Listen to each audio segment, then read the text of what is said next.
She, my niece, appeared at my portal like an apparition, barefooted, her hair disheveled, her abdomen distended significantly beyond her 13 years. It was 2 a.m. Her fists struck the wood once, then again, weaker. I opened the door, half asleep, half annoyed. Then I beheld her. Emily. What is amiss? I inquired. My voice was too composed, too sluggish for the tempest unfolding before me. I require assistance, uncle. Then her knees buckled. I caught her before she impacted the pavement. Her mass startled me. Fragile skeleton, a heavy inside the medical facility. The fluorescent illumination stripped away all warmth. The physician's eyes hardened when he surveyed her. No delay, he muttered to a nurse. Moments later, law enforcement officers entered the room. They posed no inquiries initially, just one sentence, sharp and conclusive. She is gravid, very advanced, and the paternal figure is likely someone intimately known. The words cut deeper than any blade. Someone intimately known, kin lineage.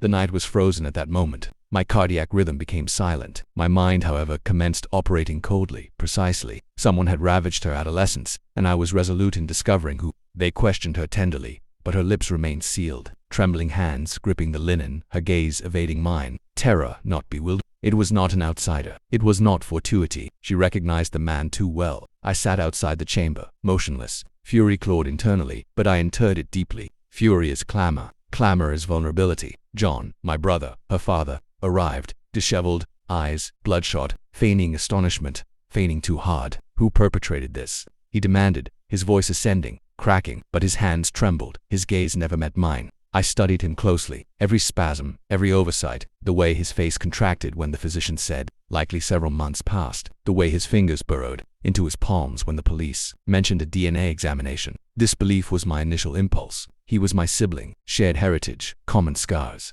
But within disbelief, patterns surfaced, his excessive consumption of alcohol, his volatile temperament, the way his daughter never smiled when he was nearby, and her silence this evening. Her dread was not aimed at strangers, it was aimed at him. The betrayal sank deeper than bone. I did not vocalize it, not to him, not to her. Instead, I began to observe. At the hospital, I volunteered for every chore, every formality, every shift. I remained at her side, quiet, a presence she could trust. Gradually, her eyes softened when they met mine. Not yet words, but antecedents. Meanwhile, I accumulated evidence. I requested medical analyses discreetly, genetic kits packaged clinically, without warning. One swab from her, one from him, all under the pretext of assisting the authorities. Telephony records, old invoices, bank slips from his desk cabinet when he was not looking. Patterns emerged, hotel expenditures, midnights rationalized as work, excuses that never cohered. I spoke to neighbors, to tutors, to anyone who had seen her withdrawn, absenting classes, contusions dismissed as mishaps. The tableau constructed itself leisurely.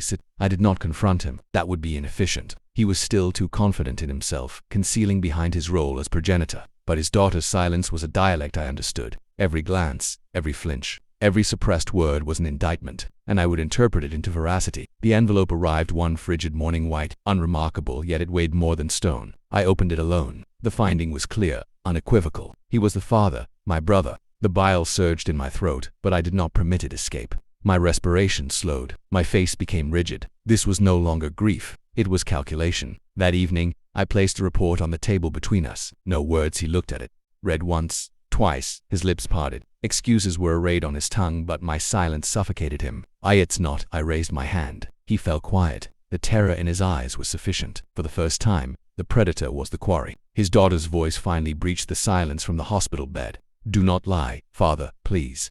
And that was the sound of his empire collapsing. I did not rage. I did not strike him. Instead, I made a single call to the investigator assigned to the matter. I have the findings. Come tonight. When the knock came, he attempted to flee. I stood in his path. Arms folded. The officers apprehended him quietly, his objections collapsing into sobs. He pleaded with his eyes. But I afforded him nothing. No sibling, no confederate, no clemency. I leaned close enough for only him to hear. You buried yourself. I merely indicated the tomb. His face crumbled as they led him away. The daughter's eyes followed. Wide, moist, but filled with something novel, relief. And in that instant she finally exhaled. Weeks later, the tribunal commenced. Headlines shrieked his name. Neighbors muttered in disgust. His reputation turned to ruin overnight. I sat in the rear, silent, watching him diminish into a shell of a man. But pity never came. Only clarity. I had lost a brother, but in truth, I had lost him years ago. What I preserved was far more crucial. Her, a child dragged into obscurity, now granted a prospect at light. As for me, I would carry the knowledge like a scar, not visible, but perpetual. Some betrayals incinerate everything, others hone you to steel. This one had achieved both. I walked out of that courtroom colder than I had ever been, leaving him fettered behind me. And I knew the verity: kinship is not who shares your blood. Kinship is who you elect to shield from monsters.